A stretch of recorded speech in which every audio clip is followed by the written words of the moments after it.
నమస్తే. ఈ ఎపిసోడ్లో యూరినరీ ట్రాక్ట్ ఇన్ఫెక్షన్ గురించి చెప్పుకుందాము. సాధారణంగా యూరినరీ ట్రాక్ట్ ఇన్ఫెక్షన్ ఎందుకు వస్తుంది?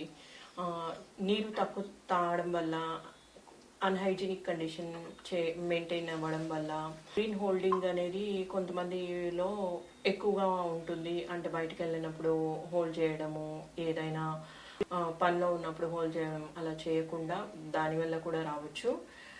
మరియు పదే పదే బ్లాడర్ ఇన్ఫెక్షన్స్ వల్ల కూడా అయి ఉండొచ్చు.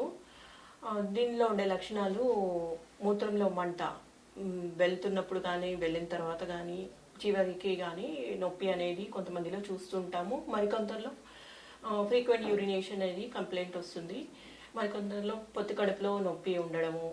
సాధారణంగా నొప్పితో పాటు జ్వరం అనేది పస్సల్స్ కనుక ఎక్కువ ఉన్నట్లయితే, బ్యాక్టీరియల్ ఇన్వేషన్ ఎక్కువ ఉన్నట్లయితే ఫీవర్ అనేది ఉంటుంది.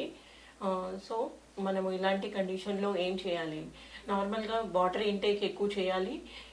మిశ్రీ నీళ్ళు ఎక్కువ తీసుకోవడం, అంటే క్యాండీ షుగర్ వాటర్లో వేసి తీసుకోవడం లాంటిది, మరియు బార్లీ వాటర్ ఎక్కువ తీసుకోవడము, మరియు ఫ్రూట్స్ జ్యూసెస్, అంటే మనకి అనుకూలంగా ఉన్న అది ఏదైనా ఫ్రూట్ జ్యూసెస్ ఎక్కువ తీసుకోవడము.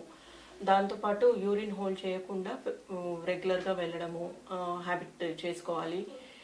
దాంతోపాటు డయాబెటీస్ కంట్రోల్లో ఉందా లేదా అనేది మానిటర్ చేస్తూ మన హోమియోపతి ట్రీట్మెంట్లో క్యాంథారిస్, ఎపిస్, సరసపరిల్లా, బెర్బెరిస్ వల్గారిస్ అలా ఉపయోగకరం. ధన్యవాదాలు.